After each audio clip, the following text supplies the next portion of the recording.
Amigos, muy buenas noches. Estamos con ustedes como cada miércoles con muchísimo gusto y los invitamos a que se queden con nosotros, a que se preparen un buen café, a que no lo dejen enfriar porque tiene que acompañar esta noche una tarde deliciosa, una tarde inolvidable, que de verdad nos estamos preparando para pasarla muy bien con un invitado que, vaya, es todo un personaje.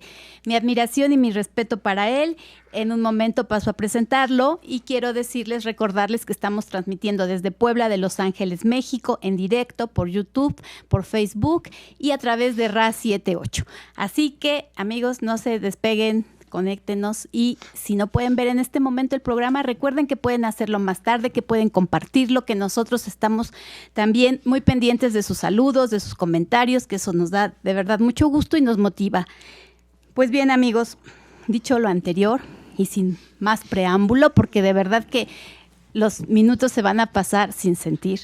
Yo se lo prometí a mi invitado y se va a sorprender porque además es un excelente conversador. También uno de los motivos por el que está usted aquí, don José Manuel Arzós Castelazo.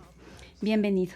A sus órdenes. Un gusto poder compartir con el auditorio esta charla, que bueno, nos falta el cafecito. Normalmente nos falta el café, pero bueno, no nos lo tienen permitido.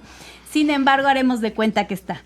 Como aquella mañana tan linda en Tlaxcala, don José Manuel, que tuvimos el gusto de conocerlo, y que bueno, el tiempo pasó en un tris, porque pues éramos un grupo de amigos, todos participábamos, pero sobre todo quedamos encantados con la compañía de don José Manuel Arzós, quien nos dio, nos habló de todo y sobre todo de una época muy hermosa, de una época de antaño. Nos enfrascamos mucho hablando sobre el cine mexicano, ¿verdad, don José Manuel, esa mañana? Sí, la razón es la siguiente. Mi abuelo paterno es Rafael Arzós Lapuente. Cuéntenos. Rafael Arzós Lapuente es pionero del cine mexicano. Sí. Él trabajó de productor en los años 40, que es la mera época, la época, ¿no? del cine mexicano. Que se señala como época de oro. Hizo debutar a Pedro Armendáriz, a Sara García le quitó los dientes. Ya había hecho otras películas, pero tenía 30 y tantos años y la hizo abuelita. Sí, esa parecía una leyenda. Le mandó quitarle los dientes a Sara García. Pero en verdad se los quitó, ¿verdad? Se los quitó. Y ella, quitar con un dentista los dientes completos. Entonces, y daba el papel de abuelita perfecto, ¿no? Sí, encarnó. Fue la gran abuelita del cine nacional. ¿Cómo cuántas películas habrá hecho doña Sara García como abuela? Entre 50 y 60 películas.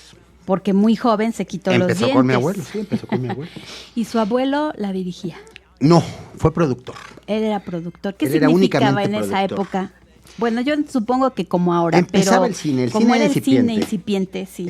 Eran los pioneros del cine. Empezaba el cine nacional. Entonces empezaban los grandes actores. Hizo debutar a Pedro Armendáriz, a Arturo de Córdoba y le quitó los dientes, te comento, a Sara García. Pues ni más ni menos. ¿Qué les parece, Entonces, amigos? Es una leyenda. No, pues por supuesto, así que vámonos acomodando y vamos a de verdad a disfrutar mucho porque, vaya, ¿cuánto tiene usted que contarnos? ¿Cuántas experiencias y además otras que ha vivido también? Su abuelo contribuyó ya a lo falleció. Que es la industria del cine fue pionero nacional. del cine nacional. Pionero. Junto con otros productores. ¿Cuántas películas? Los productores Brobas, los productores Rosas Priego. Sí. Mi abuelo hizo la friolera de 10 películas aproximadamente. O sea, había que invertir capital. Había que invertir mucho capital, sí, para poder producir en esos tiempos. Le tocó la posguerra. Sí. Era la guerra mundial, la Segunda Guerra Mundial, y la posguerra, todos los 40, toda la década de los 40. Sí, cuando se da todo un fenómeno de prosperidad, porque termina la guerra y no había producción en Hollywood y aquí floreció de una forma tremenda el cine nacional. En México. Aquí floreció porque estaba la guerra en Estados Unidos y casi no había producción en Hollywood. Sí. Por las razones bélicas, ¿no? Sí, claro, había detenido Estados Unidos que su producción ayudar en mucho a los países durante la guerra y pues quizás había hecho de lado un poco la industria cinematográfica. Aquí floreció de una manera muy grande, ¿eh? Y muchos actores mexicanos que también trabajaron en Hollywood en esa época. Ricardo Montalbán era amigo personal de mi abuelo y le dijo en los años 50, me voy a ir a Hollywood. Le dice, ¿qué vas a hacer allá? Y se fue, le dice, vente conmigo. Dijo mi abuelo, no, yo ¿qué hago en Hollywood? Y se queda mi abuelo en México, él se va y fue el gran Ricardo Montalbán, ¿no? ¿Cómo no? Sí. Se quedó allí, de hecho. Él se quedó toda su vida, él murió allá. Pero fue un personaje, Ricardo Montalbán, en Hollywood. Sí. Y él hacía películas con mi abuelo. Era amigo, inclusive era amigo personal de él. ¿Su abuelo dónde nació y cuál fue su nombre? Mi abuelo nació, Rafael Arzós Lapuente, él nació en la Ciudad de México. Uh-huh. Él es hijo de un maestro de música muy, muy afamado que llegó de Navarra, de Tafalla, Navarra, en España. Él llegó a dirigir la Orquesta Sinfónica Nacional. Don Porfirio Díaz lo vio al general y le pidió que fundara el Conservatorio Nacional de Música. O sea que su bisabuelo... Es mi bisabuelo, es el papá de mi abuelo. El Conservatorio Nacional de Música. Fue el fundador del Conservatorio Nacional de Música, a petición de don Porfirio Díaz. Y conoció a la señora María Luisa Lapuente, que es poblana. Ella nació en Teciutlán, Puebla. Sí. Ella era María Luisa Lapuente Ávila. Era prima hermana de los generales Maximino y Manuel Ávila Camacho. Ávila Camacho. Y entonces también la invitó a... Bueno, eso estamos hablando de su bisabuelo, que fundó, llegó de España, de Navarra, y funda el conservatorio, se queda a estrenar todas las zarzuelas de la época. Llegaban a México las zarzuelas, él estrenó todas las zarzuelas de su tiempo. Después tuvo una casa de música, vendía la casa de música más grande, Otto y Arzós, la tuve en la calle 5 de Mayo. ¿Cuántos recuerdos? Y tuvo una... se asoció con un alemán de apellido Otto. Fundaron la casa Otto y Arzós, hay partituras de aquellos años. Sí. Y empezaron a importar órganos monumentales para iglesia de Alemania. Y los instalaron. Casi el de la Catedral de Puebla está instalado por mi abuelo, por mi bisabuelo, el de la Catedral de Tlaxcala y como de 10 ciudades más, el de Toluca, Guanajuato. Los grandes órganos monumentales, ellos los traían. Fue un gran negocio. Y al mismo tiempo él era organista, al ser director de orquesta, pues él era organista. Claro. No, pues una época... Muy bonita, fue muy bonita. Sobre todo que se estaba construyendo en el área de la cultura, en el área de la música, empezaba la gran cultura mexicana, ¿no? Se estaba sembrando y en el cine como industria pues estaba también poniendo los cimientos, porque realmente el cine mexicano de esa época, el cine de oro, fue una gran industria. Él nace en 1904. ¿Su abuelo? Mi abuelo. Nació en México en 1904. ¿Qué recuerdos de su abuelo? Platíquenos, don José Manuel. Mi abuelo era una gran persona, era una extraordinaria persona. Siempre rememorando las épocas, porque llegó a muy viejo, ¿no? Entonces siempre quedó rememorando los tiempos Veía mucho las telenovelas, y las veía por una razón, porque conocía a todos. ¿Ya cuando era mayor? Sí, entonces veía que estaba, no sé si te acuerdas de la telenovela esta de... ¿Cómo se llama la de la niña? Mundo de Juguete. Sí. Que veía a Sara García ya de grande, pues es que los conocía todos, los de su época que estaban viejos, pues los veía todos. Los dientes. Y era la única manera él volvía a revivir, a revivir viendo. Entonces, todas las telenovelas, desde que empezaba la barra de telenovelas en Canal 2 a las 4 de la tarde, hasta la última a las 9 de la noche. Ya sé. Todas las veía, pasaba ¿verdad? Su tiempo y es que los conocía todos, para él era su tiempo, ¿no? Él revivía con eso. Y de una persona muy tranquila, muy...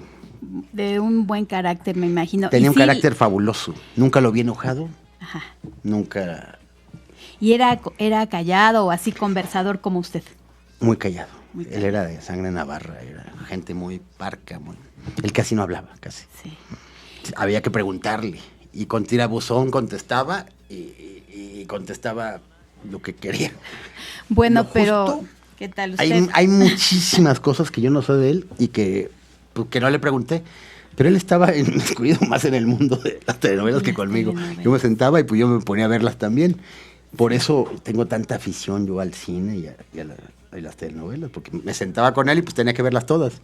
Por lo menos veía de 6 a 7 diarias, al sentarme con él. Por día, claro, por sesión.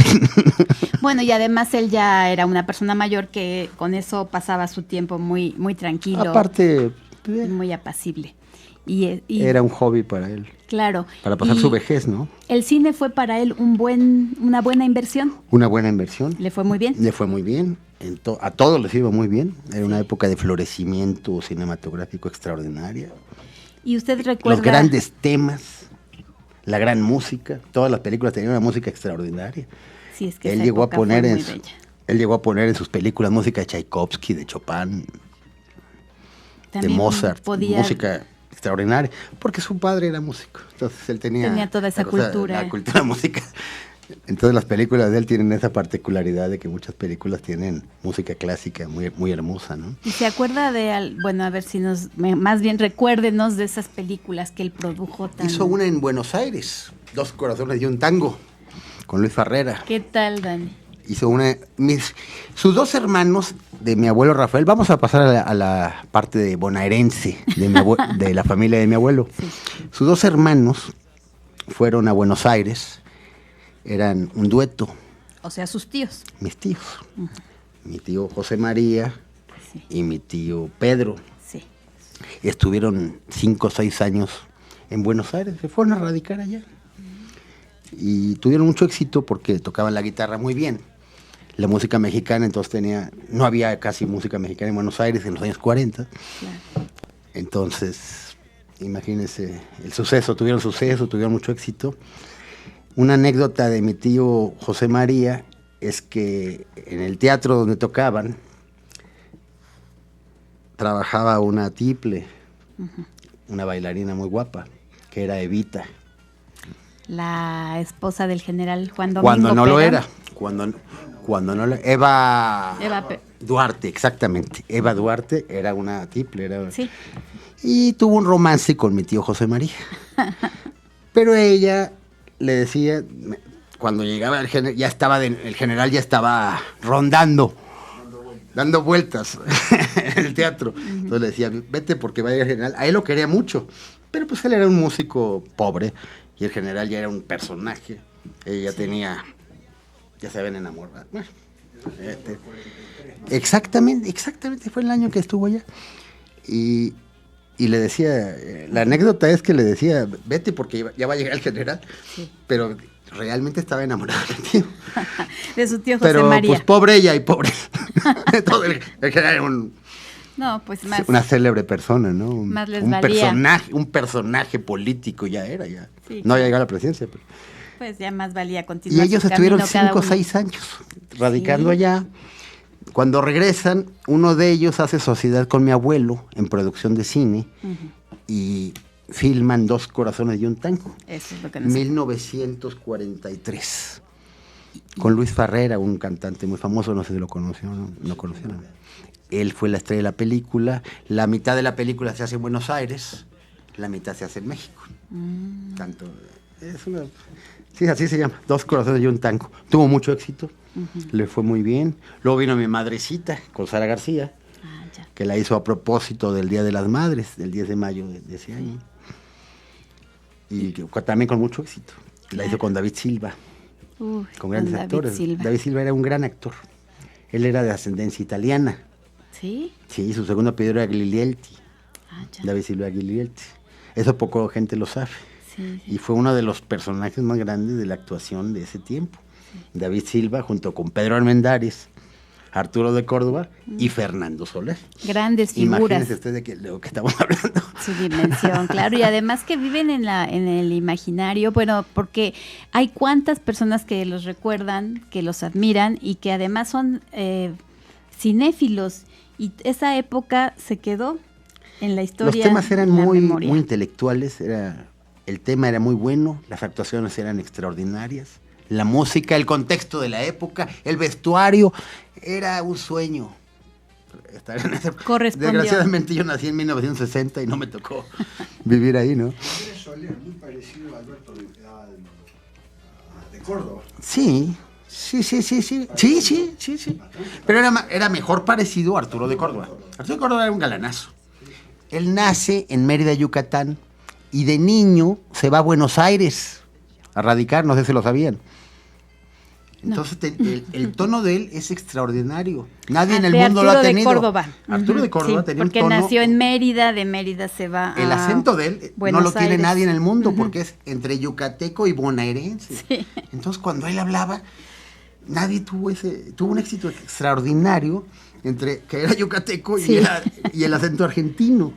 Que además pudo pulir muy bien porque también en sus inicios fue locutor de la radio. Para allá iba. Su voz era extraordinaria. No, y luego era el narrador cuando empezaron las películas tenía narración. Ah, sí. Un prólogo. Sí, muchas, me acuerdo. Él era mucho de los prólogos, él era como narrador. Que empezaba a contar la historia y luego ya venía la escena. El contador de la historia era él, sí, extraordinario. Esa voz que tenía él fue única, ¿no? No, un figura. Él murió en 1973, se casó con Marga López, al final de sus días, los 10 últimos años. ¿Y qué nos cuenta de doña Marga López? Marga López era argentina. También. Marga López era argentina. Vino de niña a trabajar en una compañía musical. Desde niña, con sus hermanitas, ella tenía una compañía musical, eran bailarinas. Y luego, cuando empieza el cine, Carlos Amador, ¿verdad? Se casó 2 veces con primero se casó, se divorció de él, se volvió a casar con él mismo. Mire. Y se volvió a divorciar del mismo. Ah, bueno, esas son historias. Esas son historias. Tuvo a Rafael Amador. Sí. Carlos Amador también era un personaje de la producción mexicana. Bueno, pero ella ella vivió los últimos años hasta la muerte de don Arturo de Córdoba, vivió a su lado, fue su compañera de vida. Fue su compañera de vida. La esposa legítima de Arturo de Córdoba nunca le dio el divorcio, entonces nunca se casaron.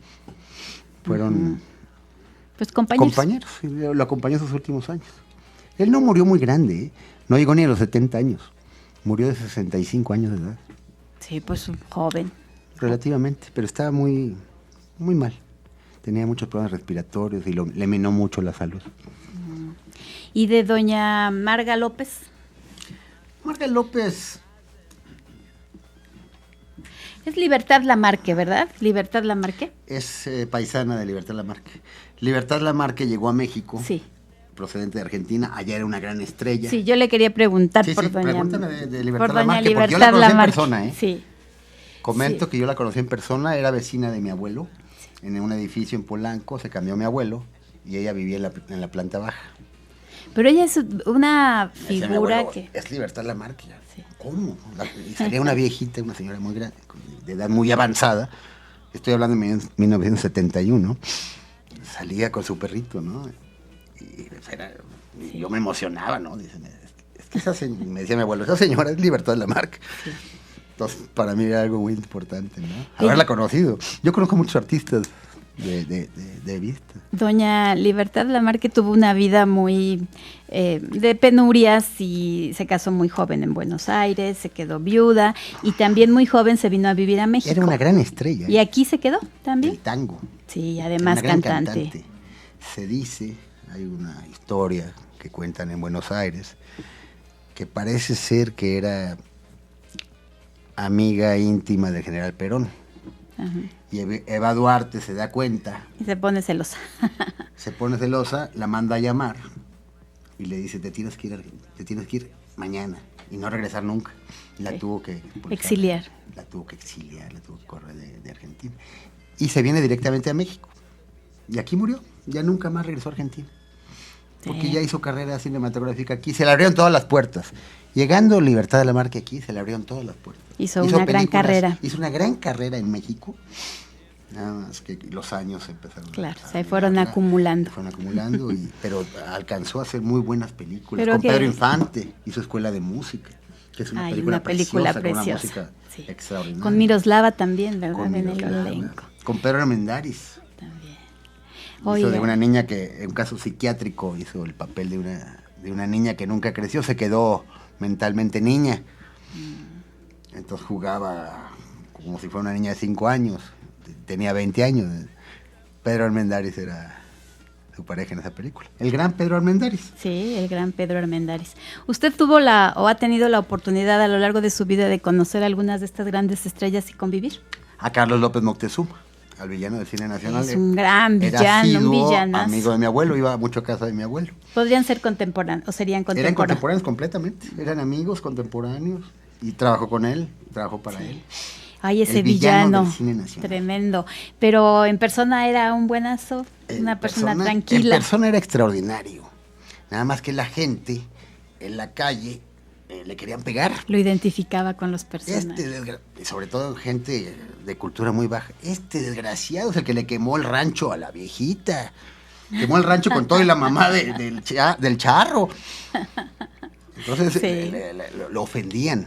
Y en esa época. Había gente que lo ofendía. Y en esa época. Y el señor era un caballero extraordinario, un señor casado una sola vez con una sola mujer, Josefina Escobedo, que fue una gran actriz, fue su esposa de toda la vida. Sí. También la conocí, iban mucho a casa de mi abuelo. Qué bonito. Oiga, don José Manuel, ahora cuénteme, ¿su padre a qué se dedicó? ¿Cuántos hermanos tuvo su abuelo? Mi abuelo tuvo... Sus hijos, perdón. 5 hijos. 5 hijos. Rafael Arzós es ingeniero, el mayor, es ingeniero, él construyó las hadas en Manzanillo, todo el complejo turístico que es extraordinario. Hermoso, en Manzanillo, Colima. Es una de sus obras y hizo muchas obras. Mi papá es contador público. ¿Como usted? Como yo, él fue el delegado de la Cruz Roja en la península de Baja California, con cabecera en Mexicali, Baja California. ¿Quién? Mi padre. Su padre. Fue delegado de la Cruz Roja. No, pues una familia con mucha historia, una familia con un linaje, puede decirse, porque les tocó vivir una época extraordinaria, como bien lo dice. Única.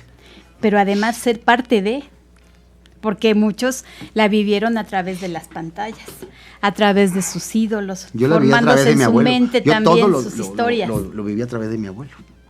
Él tenía un sótano en su casa, donde tenía todas las revistas de cine mundial, donde estaban todas las fotos de todos los artistas, como es el internet ahora. Entonces yo me ponía a verlo en el sótano, todo húmedo, un sótano que se le metía el agua, y me ponía a ver todas las revistas de cine mundial, extraordinarias, ¿no?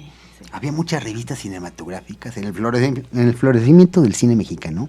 Había muchas revistas cinematográficas, muchas. Entonces, toda la gente leía los artículos de la vida de todos los artistas. ¿Y qué película va a ser Pedro Infante? ¿Y cuál es la siguiente película que va a ser Arturo de Córdoba? Y se coleccionaban y nadie se las perdía. Era algo muy íntimo, toda la gente estaba al tanto. Sí, porque lo que sería lo de telenovelas y ahora, pero ahora es amarillismo. Entonces no se hablaba de la vida privada de los artistas. Solamente se hablaba únicamente de qué película va a ser, con qué director, dónde viajó, qué gira hizo artística de alguna parte. Lo más concreto, ¿no? Sí, y yo recuerdo en el cine, en la pantalla grande, los famosos noticieros que antecedían a la presentación de las películas. Los cortos. Y esos también eran muy lindos porque decían de dónde andaban las estrellas por el mundo, de los festivales internacionales. El cine mundial, sí. Sí, era el noticiero Continental. Continental, claro. Y ahora, don José Manuel, que ya ni existen los cines, que los han vuelto... Por cierto, hablando de cine, mi abuelo materno fue apoderado, es abogado. Sí. El licenciado Manuel Castelazo Herrera fue apoderado... Mandamos saludos a todos. Fue apoderado legal de la Operadora de Teatros, la compañía estatal que controlaba todas las salas de exhibición de cine en México. Pues cómo no. Entonces tuvimos siempre pase... Para entrar al cine. Ah, eso estaba fabuloso, ¿no, Dani? Yo vi infinidad de películas. Yo tenía acceso a todos los mejores cines de México sin pagar. Y esos grandes teatros de cine, porque eran teatros... Vi mucho cine americano también. Eran salas extraordinarias. Preciosas. Eran unos museos. Esos cortinajes tan largos de teatro, de ópera. Era entrar y estar en la ópera. Era como un teatro de ópera. Las butacas forradas y aterciopeladas. Todo el ambiente tan especial y tan glamoroso de alguna manera correspondía, ¿no? Los candiles, sí. La cortina con sabría, toda una ceremonia, ¿no? ¿Cuáles eran? Teatral, ¿cuáles son todavía los más era el heredero directo del teatro. El cine fue heredero directo ¿verdad? del teatro por eso, a nivel salas de exhibición. Por eso cuando hacían un cine, lo hacían como si fuera un teatro. Cierto. Con todo el glamour y hasta con balcones. Así era. Sí. Cine ópera, no sé si conozcan México, los cines en la Ciudad de México. Bueno, tengo referencia, pero no los conozco. En Puebla no. Sí, recuerdo también. Debe haber habido algún cine grande. El cine Reforma. ¿Naciste en Puebla? En Puebla. Entonces, yo soy poblana. De Puebla, sí. El cine Coliseo, el cine Reforma, el cine México. Han de haber sido extraordinarios, porque todas las salas en esa época se hacían así. Un Continental 70 que ya quiso ser más moderno. ahí en la 4 Poniente y la 4 Sur. Bueno, qué bonito. Pero eran cines muy lindos y yo los conocí todos. Pero bueno, en la Ciudad de México, qué decir de esos teatros tan hermosos que eran salas de cine. Yo los conocí todos. El cine Alameda, el cine Diana, el cine Chapultepec, el teatro Cine Roble, que estaba en Reforma. Sí, pero muchos abandonados y ya en gran deterioro. Cuando quiebra la compañía estatal, que adelgazan el Estado, vendiendo todos los bienes del Estado, en la época de Carlos Salinas de Gortari en 1994, abandonan las salas y se pone de moda el concepto de hacer 5 o 10 mini salas. En los centros comerciales. Que es lo que perdura y sobre todo en los centros comerciales. Entonces muere toda esa cultura. Murió completamente la cultura de la sala de exhibición y el teatro, sí. Tipo teatro. Ahora son salas prácticas, muy chicas. Pequeñitas en un salas. Pequeño espacio meten hasta 5 salas. Muy impersonal, ¿no? Pero así es. Eso es la herencia que tenemos de los Estados Unidos, que ellos tienen esa mentalidad de en poco espacio y en un lugar comercial sacar el mayor interés económico, ¿no? Sí. Tuvieron un gran auge y fueron muy visitados en los años 80, 90, hasta mediados del año 2000, pero en esta época, desde mi punto de vista, están muy solitarios. Tampoco la gente llega como ahora hay nuevos medios de comunicación. Distribuidoras. Se decía, cuando se inventó la videocasetera, en los años 70, fines de los 70, principios de los 80, dijeron, ya nadie va a ir al cine, el cine va a morir, porque pues yo puedo ir, comprar mi película y la veo en el número de veces, las veces que yo quiera. Entonces, ¿para qué voy a pagar en un cine? Entonces se preveía que iba a morir el cine y no murió. Yo pensé que iba a morir. Y también los noticieros. Dijeron, bueno, los periódicos dijeron, van a morir porque... impresa. También cuando la televisión empezó con los noticieros, dices, bueno, yo veo mejor un noticiero con imágenes, sin gastar en el periódico, el costo económico, y aparte sin ensuciarme las manos de tinta. Sí, que yo he visto películas donde les entonces la tinta era muy sucia. Ahora ya ha evolucionado la tinta, pero antes la tinta era... Sí, pero sí existían... Y sobrevivieron los periódicos. Todavía hay periódicos contra lo que se predijo en esa época, ¿no? Y todavía hay... Pues como que también una cierta tendencia a volver a lo de antaño, porque sin duda que eso ha permanecido muchísimo. Y ahora hay nuevos medios de comunicación, hay cable y hay una serie de cosas. Es que es único, Yo no lo cambio por nada. Seguro que los cinéfilos están totalmente de acuerdo con usted, don José Manuel. Y permítame... El cine debe verse en el cine. Permítame sí, esa frase célebre. El cine debe verse en definitivamente el cine. Sí. Pues yo quiero recordar a nuestro auditorio, a nuestros escuchas, que estamos con el señor José Manuel Arzós Castelazo, nuestro invitado el día de hoy. De verdad, es un gusto, don José Manuel. Nos da, es un honor. Muchísimas gracias por la invitación. Esté usted con nosotros, el que tengamos la posibilidad de que el auditorio lo conozca, de que se valoren tantas cosas y tantas personas importantes, que su vida es un largo cúmulo de experiencias. Y que así como usted, que es tan excelente conversador y siempre dispuesto a compartirnos de esas anécdotas, de esas vivencias, pues uno aprende, porque cuando uno escucha a alguien como usted no puede menos que añorar esa época irrepetible, y además querer vivirla también, aunque sea a través de verla ahora en internet o como en los medios que se tengan a mano, pero de verdad es una época inolvidable. Estaba en días pasados viendo la película una película que tiene que ver con Día de Fieles Difuntos, con don Ignacio López Tarso, que se llama Macario. Esa ganó el Festival de Cannes. Una excelente película. Una gran película de Día de Muertos. Y a mí me emociona mucho leer los comentarios que se hacen a través de redes sociales. El gran José Gálvez sale de Satanás, es el diablo. Y muy joven, y reconocible, y qué voz también, ¿verdad? Era español. Sí, español. Entonces, en esos comentarios, muchísima gente joven admira y manifiesta el gusto de ver a esos grandes actores, que ya no los hay de esa talla, ya no hay. Sí. Es que también los tiempos Y han esa cambiado, época ¿no? fue hermosa. A partir del año 60 podemos ubicar que empieza el declive de esta época de oro. Ya, Sí, ahí termina. fines de los 50, principios de los 60. Sí. Se hizo muy buen cine también en los 60, pero de otro estilo. Otro estilo completamente. Están los Caifanes. Sí, ¿verdad? otras propuestas más y otras propuestas más innovadoras, pero ya no el tenían rock que and ver. roll, Enrique Guzmán, Mucha influencia de Angélica Estados María, Unidos. Alberto Vázquez, más musicales. Y con mucha influencia más- de Estados Unidos, ¿no? Totalmente. Viene ya la americanización del cine mexicano, podríamos decir. Sí. Y luego, ¿qué tal nuestros presidentes López Portillo y Mi tocayo, don José. López Portillo, con sus propuestas cinematográficas y el apoyo a la industria? Luis Echeverría. También su hermana, Luis Echeverría, su hermano de él, era el actor, Era actor. Rodolfo Landa, Sí. que es Rodolfo Echeverría Álvarez. Luego, cuando entró el presidente, su hermano, ya no fue Rodolfo Landa, le interesó ser Rodolfo Echeverría Álvarez, para que vieran que era su hermano. Y ocupó un cargo también de representación, ¿no? Él fue la el líder industria. de la ANDA. Él fue el líder de la ANDA, Sí. porque tuvo mucho apoyo presidencial, ser hermano del presidente de la Claro. República. Y su hermana hicieron muy buenas Margarita. películas. No, esa es la de López Portillo. De López Portillo. Esa fue después. La que crea la Cineteca. Pero en ese tiempo hubo un presupuesto muy grande en los 70 Mucho apoyo. para grandes producciones. ¿Y qué se hizo, don José Manuel, con Se este hizo gran Campanas Rojas. presupuesto? Se hizo Campanas Rojas, que casi quiebran al país por el presupuesto que tuvo. Sí. Esa película duró 5 horas, entre 4 o 5 horas. Fue hecha en París, Moscú. La vida de John Reed, la vida del periodista John Reed, que le Tenemos tocó verla. le tocaron las dos guerras. Es un caso extraordinario en la historia.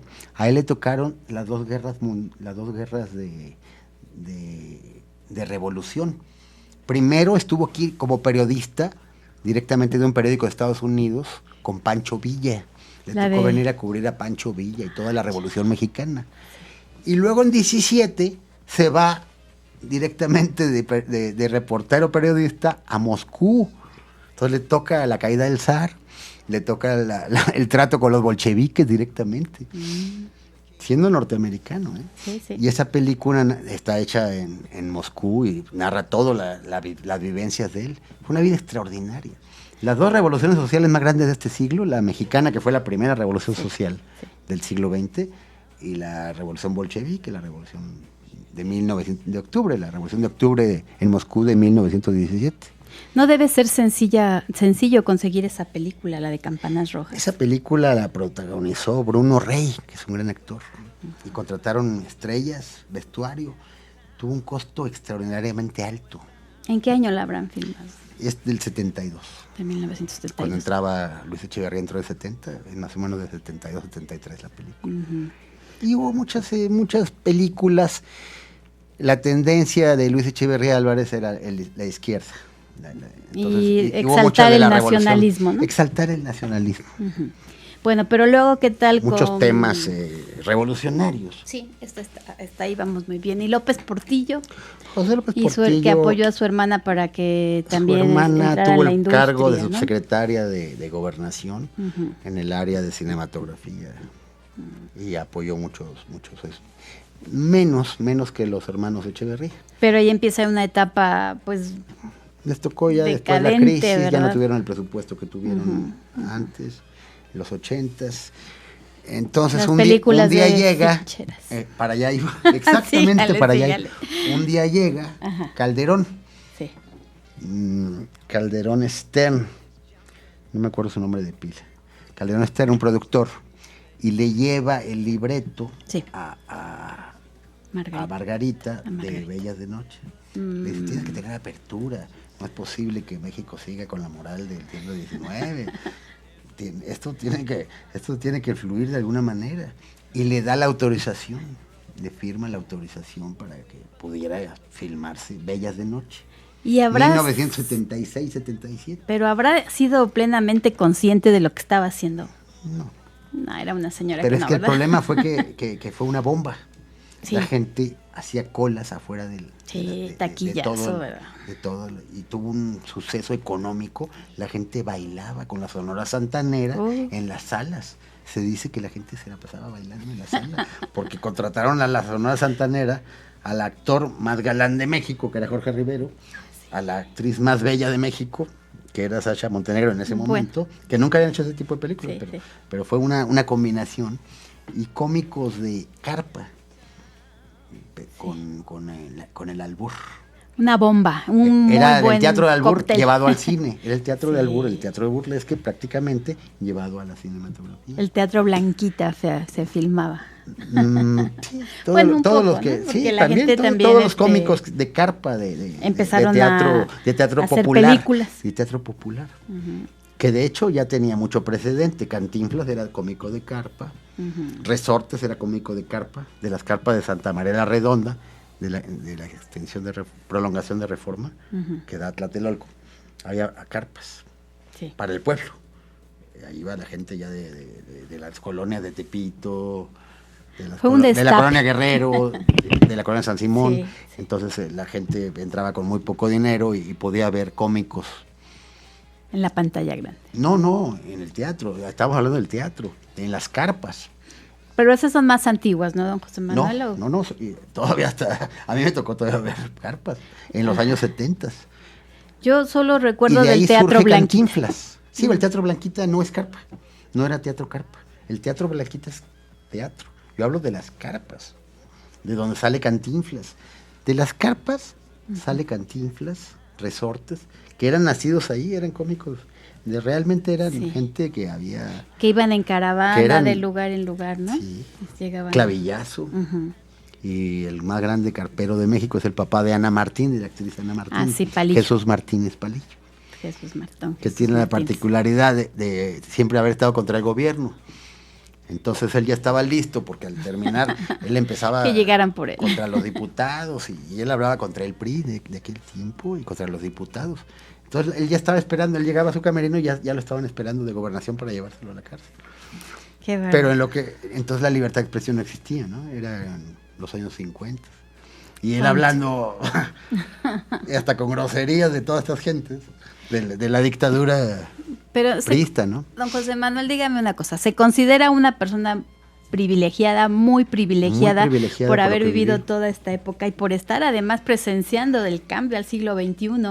Usted que es un capitalino, muy privilegiado, deseño, metropolitano, y también que ha viajado por muchos lugares del mundo, durante largos años también ha pasado parte de su vida en Europa. Al cómico Totò en Italia. Que es un cómico pues a ver, cuéntenos ahora de Europa. Es el Cantinflas de Roma, de Italia. Totò es un gran cómico, ¿no? Fernandel en París, en Francia, Fernandel. Y Luis Sandrini en Buenos Aires. Luis Sandrini es un extraordinario cómico, son los grandes cómicos que ha habido en la historia.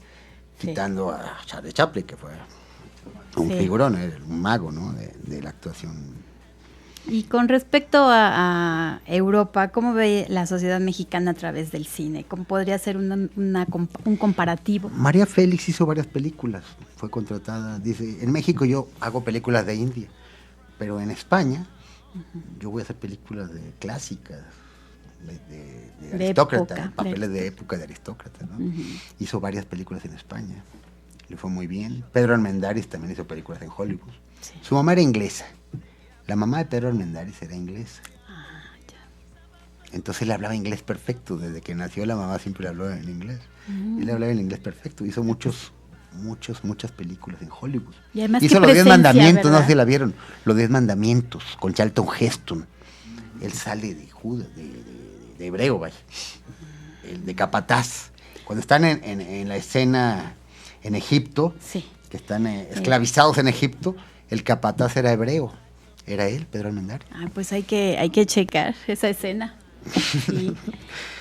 Después lo llevan, al final de su vida, lo llevan a hacer una película al estado de Nevada. Habían hecho pruebas atómicas. Los norteamericanos, el gobierno de Estados Unidos había hecho pruebas atómicas en los años 50 en esa zona. Entonces era una película muy cercano a la zona radioactiva. Todo el staff de la película se contagió de radioactividad. Todos murieron, se radiaron. ¿En serio? Él murió radiado. Y estamos hablando estaba muy cerca de la zona. No calcularon los productores, la gente que hizo la película. Sí. No calculó el riesgo. Todos, la mayoría de esa adquirió un cáncer, algún tipo de cáncer. Adquirieron un cáncer, una cosa muy fuerte. Y Pedro Armendáriz, cuando le dijeron, estuvo en Los Ángeles, se empezó a sentir muy mal. Y él se imaginó que era por la zona de radioactividad tan grande en la que había estado. Y en Los Ángeles, en el hospital de Los Ángeles, le dieron su diagnóstico, que tenía cáncer, que se iba a morir. Entonces él quiso evitar los dolores de morir de cáncer. Sí. Llegó al hotel y era un hombre muy bragado, un hombre de mucho carácter. Dijo, yo no me voy a esperar a los dolores. Y creo que se lo dio aquí en el pecho. Se dio una pistola. Pero también se dice que se necesita mucho valor, ¿no? Era un hombre muy bragado. Era como en las películas. Yo sí, creo, dijo, él era que ya me voy a morir, me muero ahorita. Dijo, abreviemos, dijo. Su hijo también fue un gran actor, Pedro Armendáriz Jr., con una gran trayectoria en el cine. Acaba de fallecer. Y ahora Carmen Armendáriz, productora también de televisión. Es la hija, sí. Carmen Pero pues hay talento. Y es una de las grandes productoras de televisión de México actualmente. Sí, así es. Ha hecho muchas producciones muy interesantes. ¿Y el cine actual, don José Manuel, lo ve? ¿Qué opina? ¿O mejor se dedica a viajar, a la lectura, a ver las películas realmente de antaño? No tengo mucho conocimiento del cine actual. Ya no, ¿verdad? Precisamente como pertenezco a otra época. Por no criticar y por no hablar. Y a veces por no perder el tiempo, don José Vi la Manuel. del 5 de mayo, muy buena película, la que hicieron esta película de la batalla de Puebla. Ya. No sé si la viste. No la he visto. Estaban... Es muy buena película. Obsequiaban el libro con el CD, ¿verdad? Sí, por ahí lo tengo, pero no la he visto y bueno, lo voy a hacer. Películas buenas. Sí. Todavía veo hasta el año 70 y 80, pero ya más para acá. Ya no. No. Usted se dedica actualmente a los bienes raíces. En eso ocupa gran parte de su tiempo. Es correcto. ¿Sigue viajando? Cuando tengo oportunidad, sí. Un poco menos que cuando era muy joven, porque de joven se come uno el mundo, ¿no? Sí. Pero disfrutando. Todo disminuyendo. Claro, pero ahora sí, una vida. Tengo oportunidad de viajar. Ahora un poco más pausada su vida, pero sigue disfrutando el los gusto, amigos, la charla, el buen café. Exactamente, eso es correcto. Oiga, don José Manuel, cuéntenos también un poquito acerca de cuáles son sus aficiones de ahora en Tlaxcala que está haciendo. Estoy radicado en Tlaxcala porque la Ciudad de México, que ya no es Distrito Federal, la Ciudad de México, Ciudad de México, ha cambiado mucho. Le pasa lo mismo que a la cinematografía. Ya la ciudad ya no la reconozco, no reconozco a la gente. La contaminación es muy grande.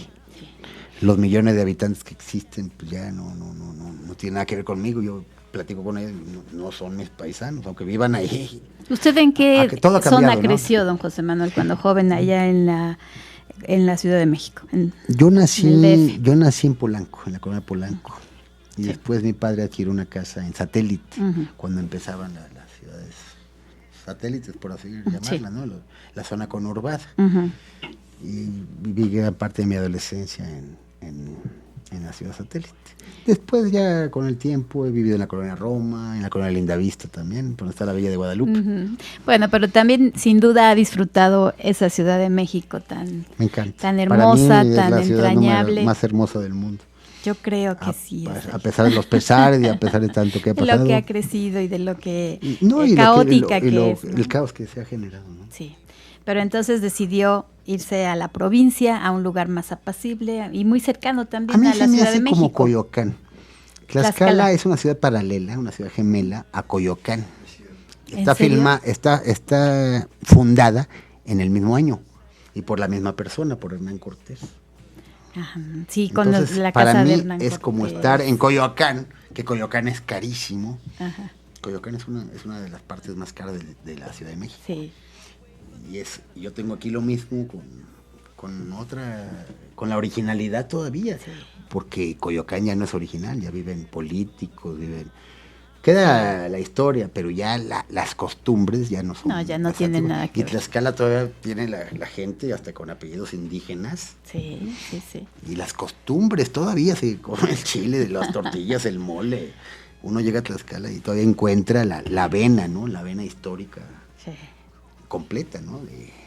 Se mantiene. Para mí es algo increíble, ¿no? Para mí es un lugar mágico, ¿eh? La cuna de la nación. De los pocos estados que ha mantenido su esencia. Totalmente. Su figura y su extensión. Tlaxcala y Oaxaca. Bueno, sí, Oaxaca es el estado más bien preservado indígenamente del continente, inclusive del continente americano, Oaxaca. Tiene unas costumbres preservadas desde que era la prehispanidad, ¿no? Sí, nosotros hemos Me encanta Oaxaca compartido en algunas ocasiones con los amigos el hecho de que nos gusta mucho ir a Tlaxcala. De verdad nos encanta. Tan cerca que lo tenemos. Está muy cerca. Ahora ya hicieron una carretera nueva y creo que en 20, 25 minutos. Estuvimos en la feria en días pasados, ¿verdad, Dani? En la feria de Tlaxcala. ¿Y qué les pareció, Marta? A mí me gusta mucho la feria de Tlaxcala. Bueno, ya no digo que me gusta más que la de Puebla, pero ya se lo había dicho a usted. La gente es muy amable en Tlaxcala, muy hospitalaria. Se come muy sabroso, está muy tranquilo. La gastronomía es una de las gastronomías más grandes del mundo. Ellos presumen, no sé si sea cierto, porque yo no soy tlaxcalteca, que ellos inventaron el mole. Bien. Que aquí debe caer como bomba eso. Yo lo oigo mucho porque le digo mole poblano, me dicen, no, es tlaxcalteca. Mole tlaxcalteca. Entonces, ¿qué? Le digo, no, es que aquí nació. Sí. Pero bueno, es como donde nació Gardel. La paternidad.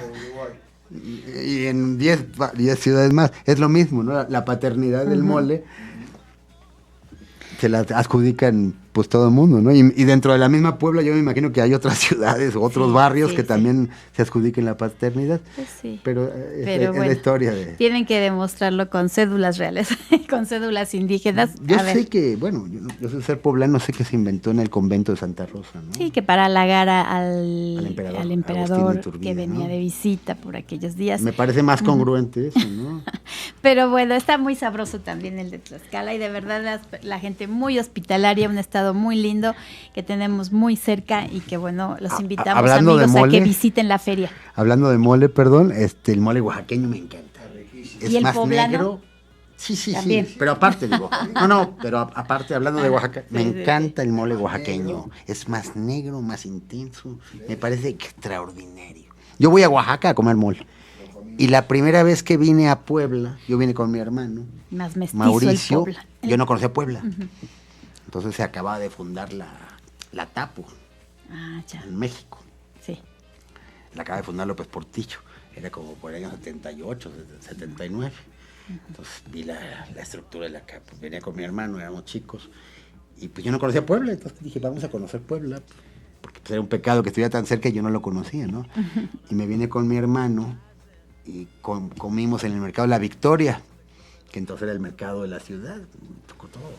Y llegué a comer mole. ¿Quién vende mole? ¿Qué mercado? Había un lugar así de una señora que tenía la olla y lo vendía, pero con pavo, con guajolote. Eso. Todavía nos dieron una pierna de guajolote, de pavo grande. Y le gustó mucho. En plato hondo, con su ajonjolí, pues en México casi no había, era otra presentación, ¿no? Sí. Yo probé en el mercado original, el mole original, para mí fue extraordinaria. Y fui a la Capilla del Rosario, que por cierto ahí se casó mi bisabuelo, en la Capilla del Rosario, con la señora Vallarino. ¿Y quién era? El papá de mi abuela, el abuelo de mi abuela, se casó con Soledad Vallarino, que era poblana. José Torillo Guerra, él era asturiano, llegó de Asturias. Ella era una gran hacendada de mucha prosapia aquí en Puebla. Pues de mucha prosapia. ¿Conozcan ustedes a algún vallarino aquí? No, Pues le mandamos saludos a los vallarinos de Puebla. Claro que sí, a los vallarinos, a los Arzós y a los Ávila Camacho. Bueno, estamos de mucha prosapia, como bien dice don José Manuel esta tarde. Y amigos, de verdad ha sido un deleite. Saludo en los controles a Fernando Trinidad, que es el que nos va marcando aquí el paso. Tenemos como invitado muy especial a su hermano, que Mauricio Arzós Castelazo. Muy bienvenido, don Mauricio, que también está disfrutando la charla. Y como siempre, pues también gracias a Daniel Alberto Kunzi, que está en la producción, la publicidad y bueno, al pendiente de todo. El hombre orquesta, sí. El todólogo. Sí. Gracias, pues de verdad. Yo a ustedes por haberme invitado. Es un honor realmente estar con ustedes y compartir las experiencias con el auditorio y con ustedes. Ay, don José Manuel, yo me quedo sin palabras. ¿Ahora el tiempo o ya no tenemos tiempo? Unos minutos para despedirnos. 5 minutos. Y yo quiero también preguntarle, ¿usted tiene una cineteca personal, una biblioteca? ¿Cuáles son sus directores preferidos, sus autores predilectos? A Roberto Gabaldón lo debuta mi abuelo. La primera película como director de cine del gran Roberto Gabaldón la trabaja para mi abuelo, de Popeye del Camino. Entonces, él debutó a Roberto Gabaldón, que fue el gran director de México después. Empezó en las primeras películas de mi abuelo de ayudante de director, y luego lo debutó, mi abuelo el productor, y debutó al gran Roberto Gabaldón. ¿Y don Gabaldón. José Manuel no ha pensado en hacer una guía del cine mexicano? La hizo un exiliado español. ¿Un libro? La guía más completa que existe del cine mexicano. Eso tiene que decir quién fue. Y la tienes que adquirir. Son 15 tomos. Uh-huh. Hubo un exiliado de la Guerra Civil Española, radicado en México, de nombre Emilio García Riera. Claro, don Emilio García Riera. Extraordinario. Yo lo conocí en persona. Sí. Yo lo conocí en persona, ya falleció. Él hizo un compendio con las revistas de la época, de todas las películas de la época, con comentarios película por película. La ficha. Tiene 15 tomos. Es muy difícil la obra, porque al final de su vida, él se fue a vivir a Guadalajara. Le dieron un puesto en Guadalajara, en difusión cultural de la Universidad de Guadalajara, y creo que les vendió los derechos de la obra a ellos. Las últimas ediciones están hechas por la Universidad de Guadalajara. Sí. En esa obra está todo, se relata película por película, es extraordinario. Él abarcó hasta los 70s. Fue la época de oro.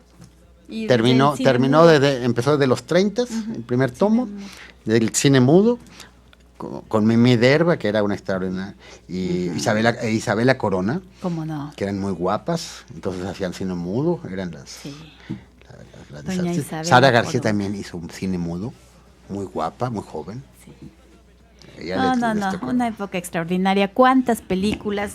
Yo no quiero ponerlo en el aprieto que me diga cuáles son las 10 que más le han, posicionadas a nivel internacional, o que más le gusta, pero... Una familia de tantas es ¿de sus preferidas? Yo creo que la número 1. Bueno, pues lo vamos con Fernando Soler, Marta Roth y David Silva. No sé si la hayan visto. Yo sí, es una hace muchos extraordinaria años. Película. Sí. Campeón sin corona, con David Silva. Don David Silva, claro. Los albañiles de del gran escritor Vicente Leñero. Sí. Es una gran película. El lugar sin límites. El lugar sin límites. Fue la última película de Fernando Soler. Hizo la película y se murió. Fernando y Lola. Y en Los Albañiles, la última escena de su vida de David Silva, él sale sin piernas. Él tuvo diabetes y le cortan las piernas. Y está en silla de ruedas. Y todavía la vida real, ¿verdad? Sí, en la vida real. Y en la película de Los Albañiles todavía sale de dueño de la constructora, regañando a José Alonso, que es su hijo, porque se roban los materiales. Se roban los materiales, ¿no te acuerdas? Sí. Se roban todo. Y ponen otras medidas para quedar con más dinero. El patrón. Y fue la última escena de su vida de David Silva. Extraordinario. En Los Albañiles. Y en El lugar sin límites fue la última escena de su vida de Fernando Soler. Sale diputado en una mesa, cuando está la Manola bailando, dicen el señor diputado, sale un anciano ahí, es Fernando Soler. Otra dinastía de actores, don José Manuel. Pavía, se apellidaban Pavía. Díaz Pavía. Españoles, ¿verdad? No, nacieron en México todos. Pero padres españoles. Los dos padres españoles, tenían una comedia, ellos eran de comedias musicales. Todos actores, itinerantes. ¿no? Entonces, uno nació en Veracruz, otro de los hermanos nació en Coahuila, otro nació en Guanajuato, como iban llegando en la gira. Los padres. La señora, Díaz Pavía, venían de España, son españoles. Don José Manuel, se nos acabó el tiempo, llegó el momento que tenía que llegar, no queríamos, pero no podremos tener una hora más, señor técnico. Yo creo que no lo ampliamos, estamos muy a gusto. Muy a gusto, y yo le prometí que no se iba a sentir pasar el tiempo. Normalmente no lo sentimos, y bueno, cuando nuestro invitado también es una persona como usted, cuando la charla fluye de esta manera encantadora. Espontáneamente, ¿no? Que espontánea, pero más, además... importante. Sí, yo le debo el café y está prometido. don José Manuel, ¿qué más puedo decirle? Ándale, en Tlaxcala. Cuando quieran. Nos vamos a Tlaxcala. Y pues de verdad, muy honrados con su presencia. Y ha sido un gusto enorme poder compartir con el auditorio esta charla. Los invitamos a todos a recordar nuestro buen cine mexicano, el de la época de oro y aquellos grandes actores. No dejen de verlo. Sí, para valorar ese México que se nos fue, pero que aquí estamos y que tenemos que reivindicar. Hay miles de formas de poder hacerlo y sentirnos muy orgullosos de tantos elementos culturales. El cine es cultura, el cine es arte, el cine es cultura. El cine es el reflejo de la sociedad. El cine es el reflejo de la sociedad. Sí. La sociedad actual, el cine actual, es el reflejo de la sociedad actual. Pero no me gusta, ni la sociedad actual. No tenemos que reivindicar los valores originales. Claro. Tenemos que regresar a los valores originales. Hay que conocer mucho del cine. No al de ficheras, pero sí al de rumberas, que era un cine extraordinario. Ay, precioso. El de Ninón Sevilla, Meche Barba. Esta señora muy guapa también, la señora Prado, que se casó, Lidia Prado. Y la señora Rosa Carmina, que se casó con Juan Orol. Oh, Juan Orol. Él tenía 40 años, pasó por La Habana y la trajo. Ella tenía 15 años. Y él tenía 40 años, la trajo y es un monumento. También historias Rosa de esos Carmina, actores, guapísima. Historias como de película. Pero don José Manuel, nos tenemos que despedir. Así se llegó el término de nuestro programa, pero de lo más a gusto. Y bueno, amigos... Estoy a las órdenes, espero que no sea la no, primera y última vez que no. me inviten. Todos nuestros amigos de Semanario repiten porque vale muchísimo la pena. Ocasión. Y esta es su casa, y mientras esté el micrófono abierto, nosotros en la mejor disposición y con todo el gusto. Con mucho gusto. Gracias, Muchísimas gracias. Amigos, saludos muy a todos. buenas noches, que la pasen muy bien. La música, motor de generaciones que ha trascendido a otras. RA 78, la música del ayer y hoy, presente.